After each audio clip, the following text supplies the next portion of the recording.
Bem-aventurados os aflitos. As compensações que Jesus promete aos aflitos da terra só podem realizar-se na vida futura. Sem a certeza do porvir, essas máximas seriam um contrassenso, ou mais ainda, seriam um engodo. Mesmo com essa certeza, compreende-se dificilmente a utilidade de sofrer para ser feliz. Disse que é para haver mais mérito. Mas então se pergunta, por que uns sofrem mais do que os outros? Por que uns nascem na miséria e outros na opulência, sem nada terem feito para justificar essa posição? Por que para uns nada dá certo, enquanto para outros tudo parece sorrir? Mas o que ainda menos se compreende é ver os bens e os males tão desigualmente distribuídos entre o vício e a virtude. Ver homens virtuosos sofrer ao lado de malvados que prosperam. A fé no futuro pode consolar e proporcionar paciência, mas não explica essas anomalias que parecem desmentir a justiça de Deus. Entretanto, desde que se admite a existência de Deus, não é possível concebê-lo sem suas perfeições. Ele deve ser todo-poderoso, todo justiça, todo bondade, pois sem isso não seria Deus. E se Deus é soberanamente justo e bom, não pode agir por capricho ou com parcialidade. As vicissitudes da vida têm, pois, uma causa. E como Deus é justo, essa causa deve ser justa. Eis do que todos devem compenetrar-se. Deus encaminhou os homens na compreensão dessa causa pelos ensinos de Jesus. E hoje, considerando-os suficientemente maduros para compreendê-la, revela por completo através do Espiritismo, ou seja, pela voz dos Espíritos. Esse texto está no Evangelho segundo o Espiritismo, Justiça das Aflições, capítulo 5, item 3. Examina a própria aflição, para que não se converta a tua inquietude em arrasadora tempestade emotiva. Todas as aflições se caracterizam por tipos e nomes especiais. A aflição do egoísmo chama-se egolatria. A aflição do vício chama-se delinquência. A aflição da agressividade chama-se cólera. A aflição do crime chama-se remorso. A aflição do fanatismo chama-se intolerância. A aflição da fuga chama-se covardia. A aflição da inveja chama-se despeito. A aflição da leviandade chama-se insensatez. A aflição da indisciplina chama-se desordem. A aflição da brutalidade chama-se violência. A aflição da preguiça chama-se rebeldia. A aflição da vaidade chama-se loucura. A aflição do relaxamento chama-se evasiva. A aflição da indiferença chama-se desânimo. A aflição da inutilidade chama-se queixa. A aflição do ciúme chama-se desespero. A aflição da impaciência chama-se intemperança. A aflição da sovenice chama-se miséria. A aflição da injustiça chama-se crueldade. Cada criatura tem a aflição que lhe é própria. A aflição do reino doméstico e da esfera profissional, do raciocínio e do sentimento.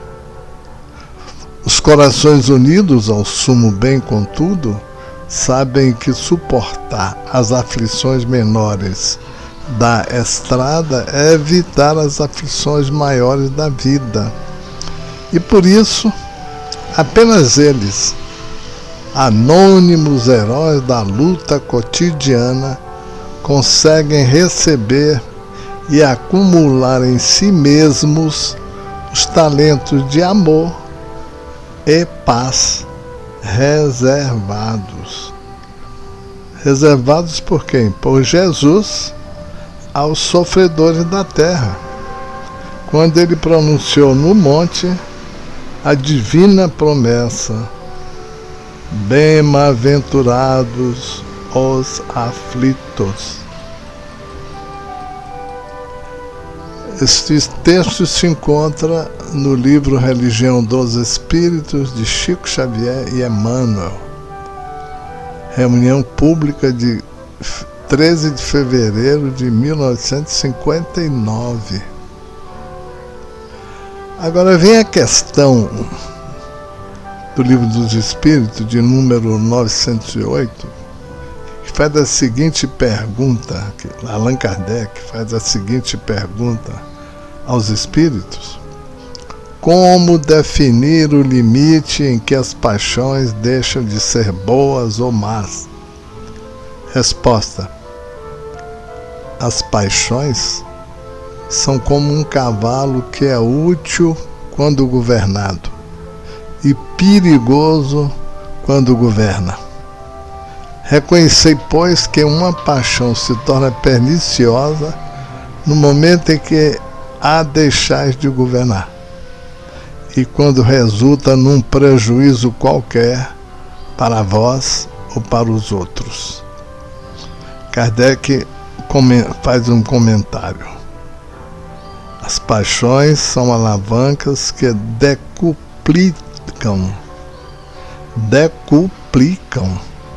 as forças do homem e o ajudam a cumprir os desígnios da providência.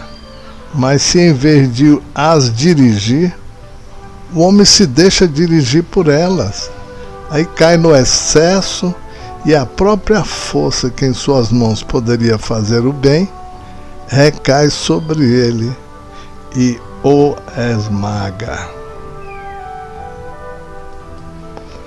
Todas as paixões têm seu princípio num sentimento ou numa necessidade da natureza. O princípio das paixões não é, portanto, um mal, pois repousa sobre uma das condições providenciais da nossa existência. A paixão propriamente dita é o exagero de uma necessidade ou de um sentimento. Está no excesso e não na causa. Esse excesso se torna mal quando tem por consciência algum mal. Toda paixão que aproxima o homem da natureza animal distancia-o da natureza espiritual. Todo sentimento que eleva o homem acima da natureza animal anuncia o predomínio do espírito sobre a matéria e o aproxima da perfeição. Este foi o comentário de Allan Kardec. A pergunta consta no Livro dos Espíritos. Agora, sobre motivo de resignação. Vamos ver isso no Evangelho segundo o Espiritismo, capítulo 5, item 12, que o homem que sofre é semelhante a um devedor de grande soma a quem o credor dissesse: se me pagares hoje mesmo a 100ª parte, darei quitação do resto e ficarás livre. Senão, vou perseguir-te até que pagues o último centavo. O devedor não ficaria feliz e submeter-se a todas as privações para se livrar da dívida, pagando somente a 100ª parte da mesma? Em vez de queixar-se do credor, não lhe agradeceria? É claro, consta no Evangelho segundo o Espiritismo. O homem pode abrandar ou aumentar o amargor das suas provas pela maneira de encarar a vida terrena. Maior é o eu sofrimento quando o considera mais longo. Ora, aquele que se coloca no ponto de vista da vida espiritual abrange na sua visão a vida corpórea como um ponto no infinito, compreendendo a sua brevidade, sabendo que esse momento penoso passa bem depressa. A certeza de um futuro próximo e mais feliz o sustenta, encoraja, e em vez de lamentar-se, ele agradece ao céu as dores que o fazem avançar. Capítulo 5 do item 13 no Evangelho segundo o Espiritismo. Então, pelas palavras: bem-aventurados aflitos, porque eles serão consolados, Jesus indica ao mesmo tempo a compensação que espera os que sofrem e a resignação que nos faz bendizer o sofrimento como o prelúdio da cura. Essas palavras, porém, podem também ser traduzidas assim: deveis considerar-vos felizes por sofrer, porque as vossas dores neste mundo são as dívidas de vossas faltas passadas, e essas dores suportadas pacientemente na terra vos poupam séculos de sofrimento na vida futura. Deveis, portanto, estar felizes por Deus ter reduzido vossa dívida, permitindo-vos quitá-las no presente, que vos assegura a tranquilidade para o futuro. Esse é o item 12 do capítulo 5 do Evangelho segundo o Espiritismo. E Chico nos deixa a seguinte frase: embora ninguém possa voltar atrás e fazer um novo começo, qualquer um pode começar agora e fazer um novo fim. Muita paz.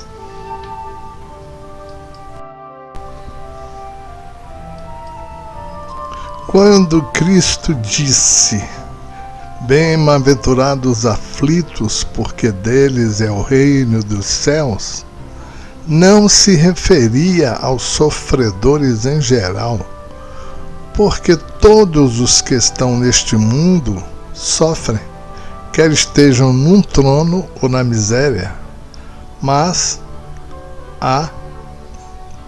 poucos sofrem bem. Poucos compreendem que somente as provas bem suportadas podem conduzir ao reino dos céus. O desânimo é uma falta.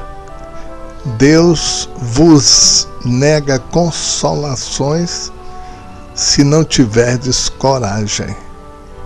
A prece é um sustentáculo da alma, mas não é suficiente por si só. É necessário que se apoie numa fé ardente na bondade de Deus. Tendes ouvido frequentemente que Ele não põe um fardo pesado em ombros frágeis. O fardo é proporcional às forças, como a recompensa será proporcional à resignação e à coragem. A recompensa será tanto mais esplendente quanto mais penosa tiver sido a aflição. Mas essa recompensa deve ser merecida, e é por isso que a vida está cheia de tribulações. Texto no Evangelho segundo o Espiritismo, capítulo 5, item 18.